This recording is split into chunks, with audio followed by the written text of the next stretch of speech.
Você está agora aqui na Relâmpago com Primeira Página, o seu telejornal aqui da Rede Relâmpago, apresentado direto dos estúdios Cássio Leme, do Rio de Janeiro, aliás, em Niterói.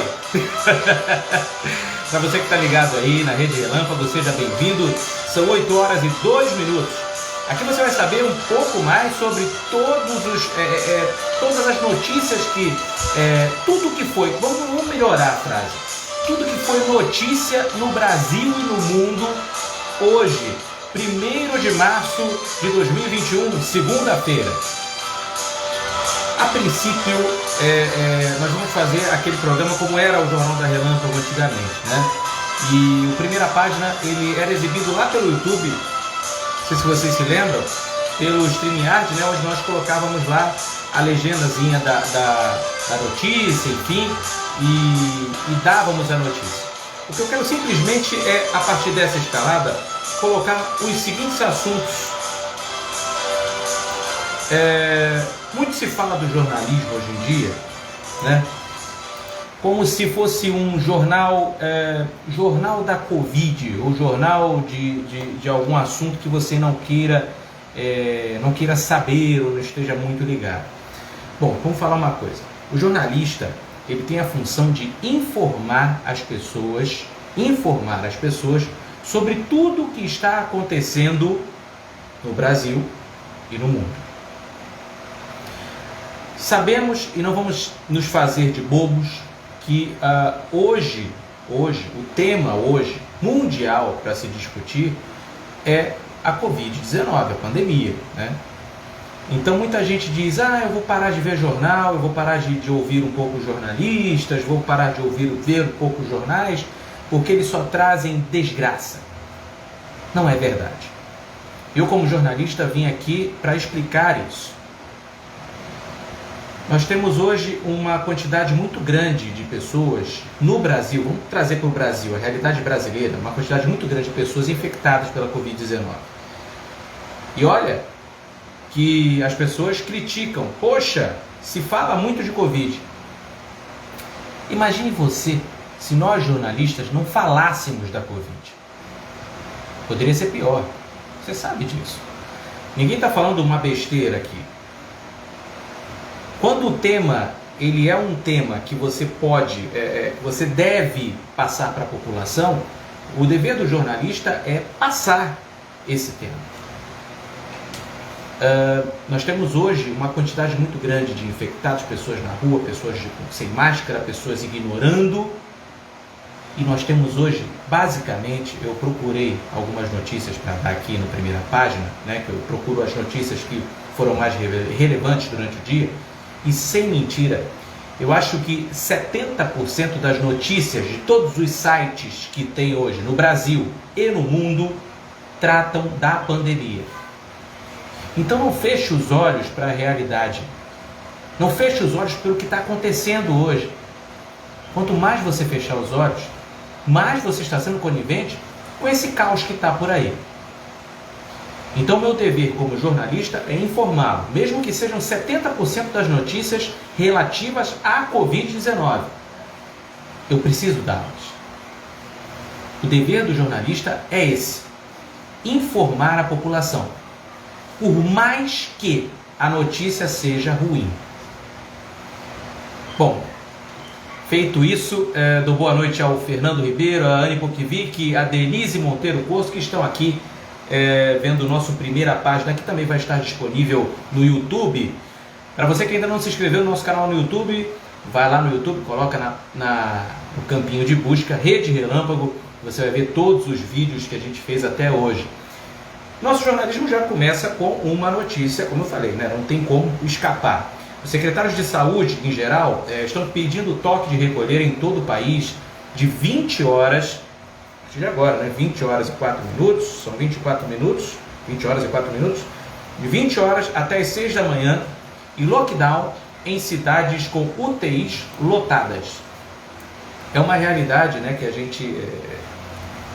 mais de 80% de leitos estão ocupados na maioria das cidades. Então a gente tem que tomar cuidado. É aquele papo que eu levei lá no início. temos que tomar cuidado, porque se a gente adoece, fica doente e tal, e precisa dos leitos, a gente pode não ter o leito lá disponível para conseguirmos a nossa internação. É claro que a gente não vai desejar a internação de ninguém, mas, por favor, basta se cuidar.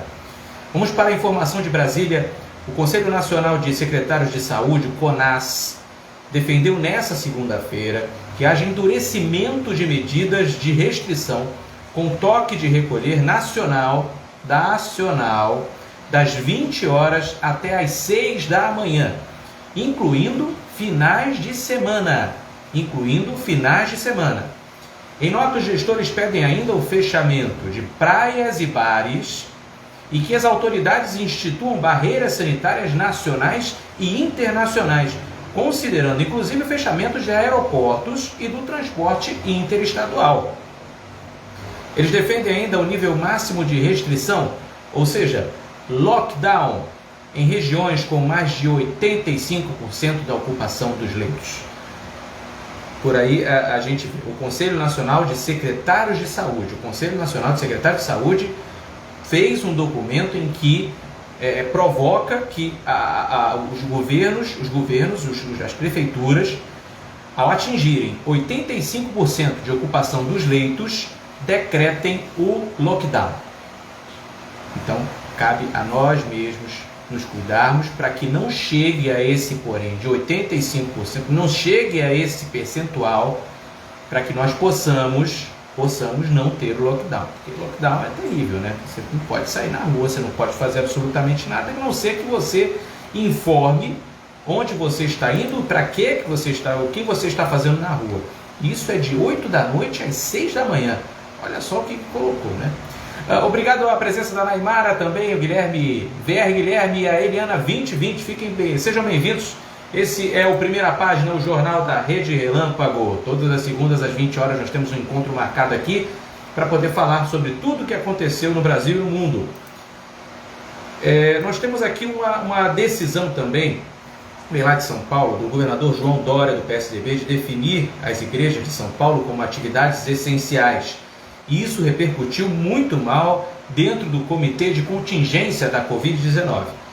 Sobre o mote Esperança, Fé e Oração, o governador Dória decretou o decreto a ser publicado nessa terça-feira que permitirá o funcionamento de igrejas e templos religiosos, mesmo que numa eventual e improvável situação de lockdown decretado no estado de São Paulo. A medida do governador teve ressonância negativa dentro do Comitê de Saúde. Primeiro porque os médicos que o integram veem risco de manutenção de abertura das igrejas. Mesmo que algumas delas tenham o pé direito alto e sejam amplas e ventiladas, o problema é apontado nos pequenos templos, que são esmagadora maioria e tendem a aglomerar os fiéis. Segmentos empresariais de shoppings, bares e restaurantes têm criticado as medidas do governador, por considerar que o tucano utiliza 2 pesos e 2 medidas em suas decisões. Vários estabelecimentos têm sido autuados com multas de alto valor, apesar de terem empenhado esforços e recursos para seguir o protocolo de higiene e operar com parcela reduzida de clientes. Além disso, a decisão de Dória, que na prática dá a palavra final do Comitê de Saúde, causou mais divisão e insatisfação entre os médicos que integram a estrutura criada pelo governador a pretexto de definir as medidas de restrição para barrar a disseminação do vírus. Daí uma medida que o governador tomou sobre as igrejas e que muito deixou descontente os sindicatos de shoppings e bares, porque para shoppings e bares eles não têm essa mesma, vamos dizer assim, regalia que foi dada às igrejas lá em São Paulo. O Hermante está comentando aqui, vocês podem comentar as notícias. Excelente, Hermante, isso aí. Isso já era para ter sido feito há muito tempo, agora que vão fazer isso. É verdade. Algumas medidas têm que ser realmente colocadas com muita veemência para que possam ser cumpridas.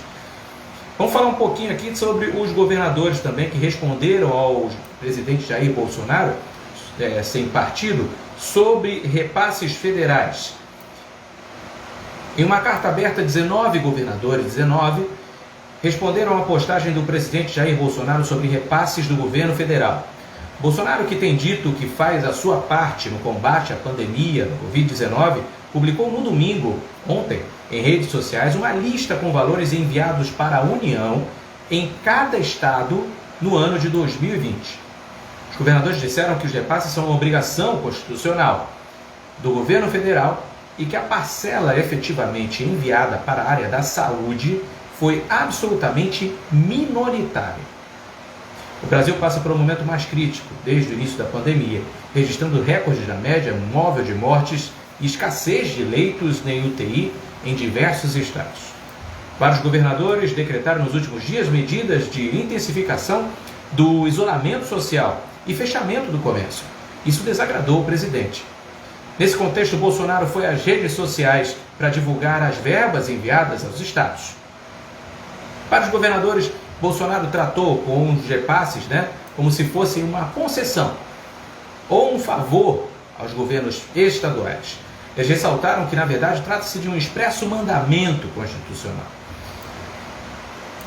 Os governadores escreveram na carta o seguinte, vou ler um trecho. Nesse sentido, abre aspas, nesse sentido, a postagem de hoje, veiculada nas redes sociais da União e do Presidente da República, contabiliza majoritariamente os valores pertencentes por obrigação constitucional a estados e municípios, como os relativos ao FPE, Fundo de Participação dos Estados, FPM, Fundo de Participação dos Municípios, e Fundeb, Fundo para a Educação, além do SUS, royalties, tratando-os como uma concessão política do atual governo federal. Fecha aspas. Essa briga aí é eterna dos governadores com o presidente da República, Ninguém se entende mediante a pandemia que segue fazendo mortes e muitas pessoas contaminadas. Vamos aos números de hoje. Nas últimas 24 horas, tivemos 34.027 novos casos. 34.027 novos casos. Nas últimas 24 horas, tivemos 721 mortes. A média móvel de mortes está em 1.205 mortes diárias. Vamos agora a uma notícia que está na revista Galileu, da Globo.com. A variante brasileira do novo coronavírus, conhecida como P1, ou variante de Manaus, provavelmente emergiu na capital amazonense em meados de novembro de 2020, cerca de um mês antes do número de internações por síndrome respiratória aguda grave na cidade.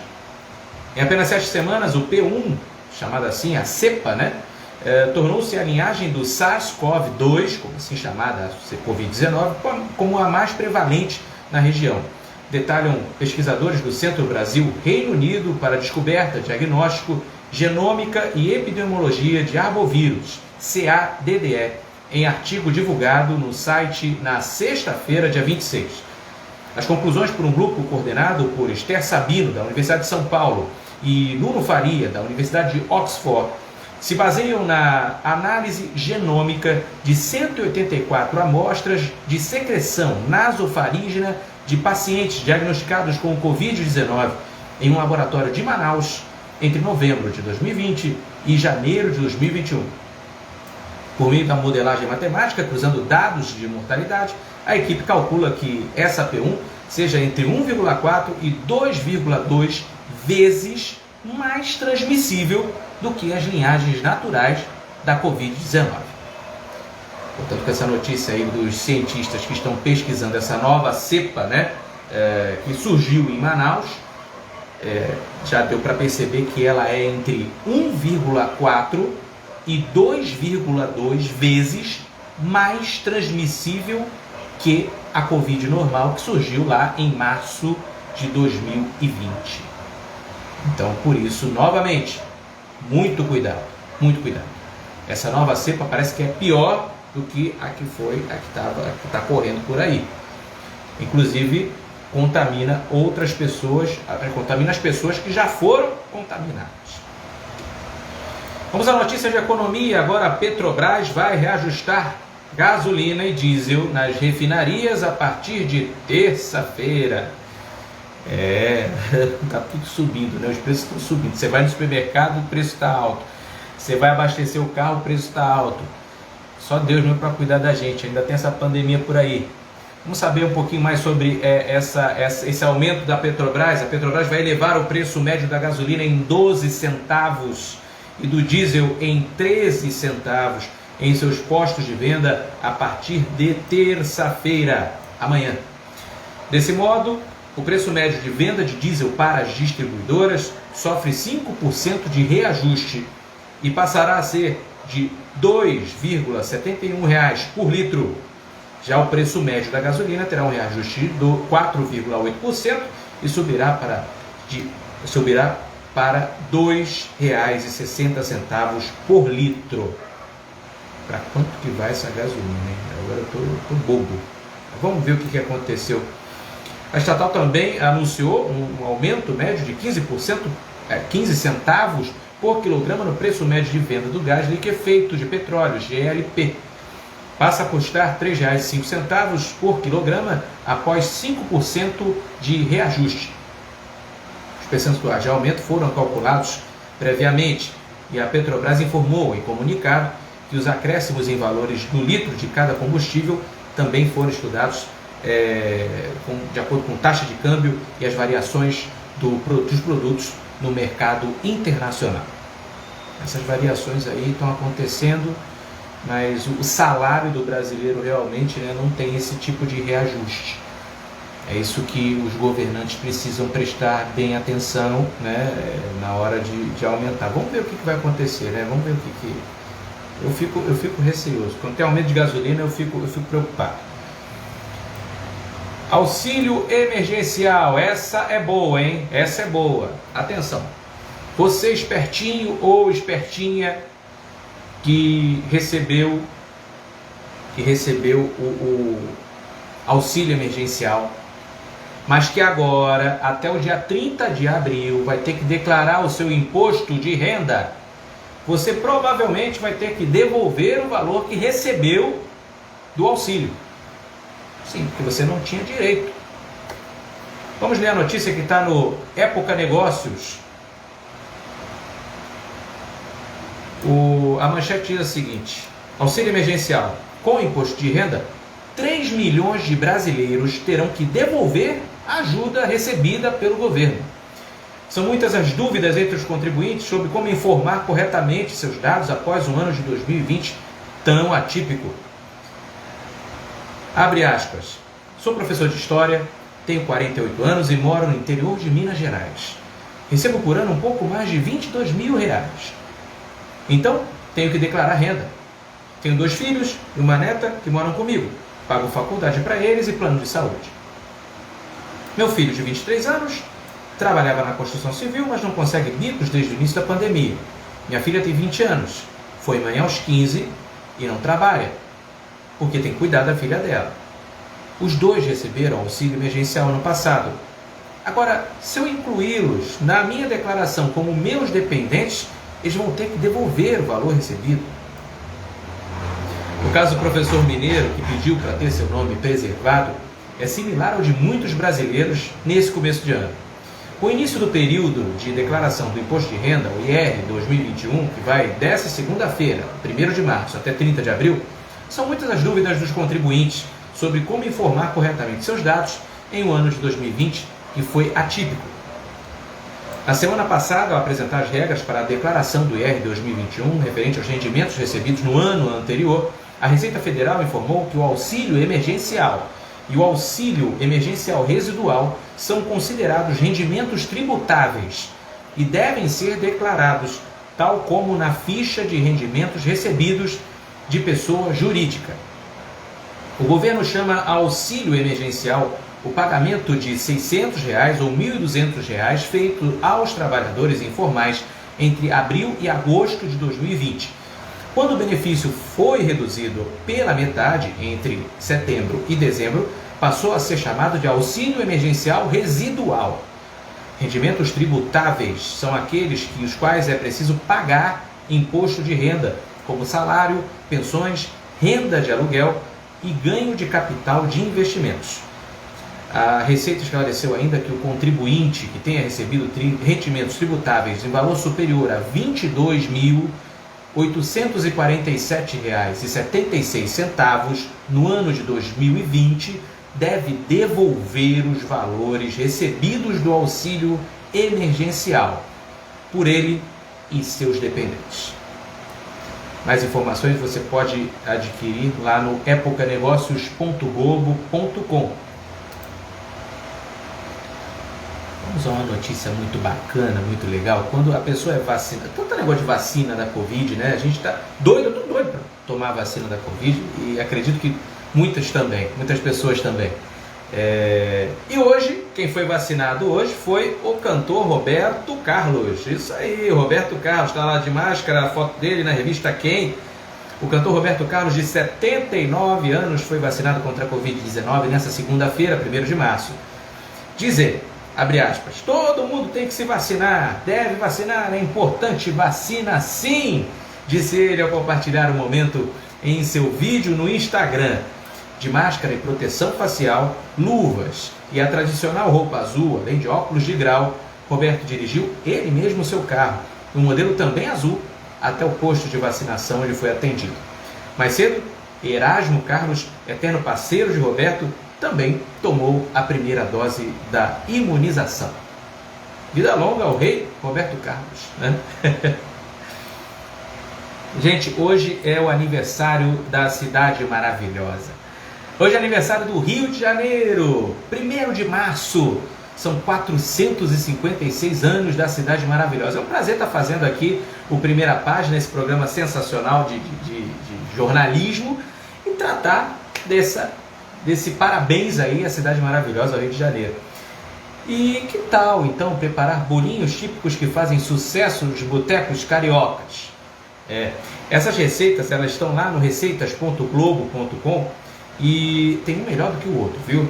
Tem um tradicional bolinho de feijoada, que sensacional. Tem um bolinho de bacalhau sem erro, né? Olha, tem batata, ovo, azeite, são os principais ingredientes do bolinho de bacalhau sem erro, o nome é esse.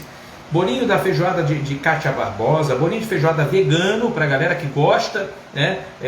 Tem bolinho de feijoada vegano, isso mesmo. Bolinho de arroz crocante, arroz com carne seca, olha, tem cada delícia aqui. Bolinho de arroz com lentilha, bolinho de aipim assado. Olha, são mais de 40 receitas de bolinho para fazer, que é o principal petisco aí dos bares cariocas. E como hoje é aniversário do Rio de Janeiro, nós vamos colocar também algumas informações sobre praticamente um guia turístico, né? Nós vamos fazer aqui uma coisa de turista, né? O Rio de Janeiro completa 456 anos e ao longo da sua história, vocês sabem, encantou visitantes de todo o Brasil e de todo o mundo. Os turistas, entretanto, por causa da pandemia, não têm curtido muitas coisas e tal. Mas você sabia que tem algumas grandes estruturas visitáveis no Rio de Janeiro? E você que ainda não conheceu, não perca a oportunidade, se você tiver, para poder ver. Por exemplo, vou dizer alguns. A Ilha Fiscal. A Ilha Fiscal é uma estrutura que lembra um castelo de conto de fadas. A atração que se destaca na Baía de Guanabara. Está lá, você olha lá, está lá. Mas mesmo chamando a atenção, no meio da paisagem carioca, muitos turistas nem pensam em visitá-la. O local exibe uma construção neogótica que contrasta de maneira fascinante com o mar que o rodeia e oferece vista privilegiada para diversos ângulos da cidade maravilhosa. O local trata-se de um edifício que foi inaugurado em 1889 como posto aduaneiro, que teria sido cenário para uma história fascinante. Diz a lenda que durante uma festa realizada na Ilha Fiscal, Dom Pedro II levou um tombo e reagiu com uma brincadeira. O imperador escorregou, mas a monarquia não caiu, teria dito o soberano. Pura ironia, a república seria proclamada dias depois. Mais uma dos nossos comandantes, né? Tem as praias selvagens também, aqui mostra as praias de Funda, Inferno, Meio e Perigoso, que são lá para perto. Tem Barra de Guaratiba, tem a Prainha, tem Grumari, Trilha da Pedra Bonita, bacana também, Trilha da Pedra da Gávea, Real Gabinete Português de Leitura, que é uma biblioteca com relíquias literárias espalhadas por estantes que são verdadeiras obras de arte, em um ambiente cheio de história. O edifício que abriga o Real Gabinete Português de Leitura foi inaugurado pela Princesa Isabel. O Rio é cheio de histórias, pessoal. Olha, tem a igreja Nossa Senhora da Glória do Outeiro, né? A edificação fica sob uma colina na Glória, bairro da Glória, bem acima de cartões postais cariocas, como o Aterro do Flamengo. Inaugurada em 1739, a igreja tem uma linda arquitetura barroca e uma história importantíssima. No local foram batizados os membros da família real, como Dom Pedro II. Muito bacana, quem tiver oportunidade vá visitar. Parque das Ruínas também é outro, é situado no Alto de Santa Teresa. O sítio Roberto Burle Marx, parte da antiga residência de Roberto Burle Marx, na zona oeste do Rio de Janeiro. Essa joia carioca se espalha por uma área repleta de natureza, exibindo incríveis jardins projetados pelo paisagista. Realmente é uma coisa sensacional. Para quem gosta de botânica, para quem gosta de flores, plantas, para quem gosta de coisa bonita mesmo, vá lá no sítio Burle Marx. Gente, agora vem a parte da fofoca. A gente está procurando algumas pessoas que possam fazer comigo o programa Babado Livre. O que é o Babado Livre? O Babado Livre é um programa só de fofoca, onde a gente fala da vida dos artistas. Mas não é nada de fofoca que não existe não, tá? É fofoca publicada. A gente inclusive vai colocar aqui onde é que saiu a matéria para poder não dar besteira pra gente, né? Então, temos aí a parte da fofoca na nossa primeira página, mas é uma fofoca que apareceu aqui, tá no site do UOL. Prefeitura de Guarujá cobra Silvio Santos por 2 milhões de reais de IPTU atrasado. Silvio Santos. Vamos lá, não vou nem falar direito aqui, Silvio Santos, vai que ele me contrata, né? Desculpa, Silvio, mas tem que dar notícia, eu sou jornalista, pô. A Prefeitura de Guarujá, no litoral de São Paulo, está movendo uma ação de execução fiscal contra o apresentador Silvio Santos. No processo que foi distribuído no início de fevereiro, o município cobra R$ 2.015.887,34, valor referente ao pagamento de IPTU de um imóvel no nome do apresentador. A ação, que corre na Vara da Fazenda Pública, no Foro de Guarujá, diz respeito ao Hotel Sofitel Guarujá Jequitimar, localizado na praia de Pernambuco e operado pela empresa Accor. Os valores acumulados são referentes ao período de abril e dezembro de 2020. A Denise colocou: se Silvio deve, imagina os demais. Realmente, Silvio Santos deve IPTU no valor de R$ 2.015.887,34. Gente, isso não é fofoca, é notícia no site do UOL, no TV e Famosos do UOL. Pode ir lá para conferir, não tem problema nenhum. A atriz Beth Faria também hoje se vacinou, viu? 79 anos, hoje vacinação no Rio de Janeiro, 79 anos, a Beth Faria. Vamos falar um pouquinho também sobre a Andressa Suíta, aquela que era casada lá com o Gustavo Lima, não sei, eu acho que voltaram, volta, não volta. Andressa Suíta comentou numa postagem que fala sobre sua suposta terceira gravidez. De acordo com o conteúdo publicado pelo perfil Lene Sensitiva, a modelo anunciaria o retorno de Gustavo Lima para casa e a terceira gravidez em breve. Que isso é bonitinha. Ela tá grávida. Legal. Amada, aqui não passa nada.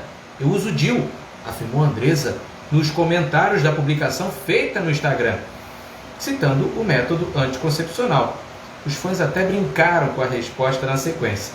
Bom, se ela está grávida, que o bebê venha com muita saúde e que eles se acertem logo, né? O Gustavo Lima e a Andressa Suíta é um casalzinho maravilhoso, né? Casal maravilhoso, tá aqui a foto deles, muito bacana. Se ela estiver grávida mesmo dele, que os dois se acertem, né? Para o bebê, vai ser bom pro bebê. O Rodrigo aqui comenta: dever IPTU, ele é muito amador. Daqui a pouco o Silvio Santos vai: eu tô devendo! E aí a Denise já ia perguntar quem era essa Andressa. Andressa Suíta, ex-esposa ou atual esposa do Gustavo Lima. Vamos ao futebol. O Flamengo desbancou o Palmeiras e assume a liderança do ranking de clubes da CBF. Após conquistar o Campeonato Brasileiro, o rubro-negro carioca superou a equipe paulista e aparece na ponta da lista da Confederação Brasileira de Futebol. É o primeiro do ranking, o Flamengo. A CBF explica que o ranking é estabelecido a partir de um cálculo sobre o desempenho dos clubes nas competições recentes. São consideradas competições realizadas nos últimos 5 anos e para cada ano considerado são atribuídos pesos a serem convertidos em pontuação. Olha aí, o ano vigente multiplica pontos por 5, enquanto o último ano tem considerado como peso 1. Tá vendo? Essa notícia ela vai ser toda destrinchada na quarta-feira. Aliás, convido vocês, agora que a gente está terminando o nosso jornal, eu convido vocês na quarta-feira para estarem aqui na Relâmpago para ver o Relâmpago nos Esportes. Isso aí, a volta do Relâmpago nos Esportes com uma nova roupagem e trazendo informações do Brasil, do mundo, em relação a esporte. E não é só futebol não, gente. Tem basquete, tem vôlei, tem baixadinha, tem campeonato de tudo quanto é coisa. E além do mais, esse ano é ano de Olimpíada, então a gente vai ter assunto para poder falar.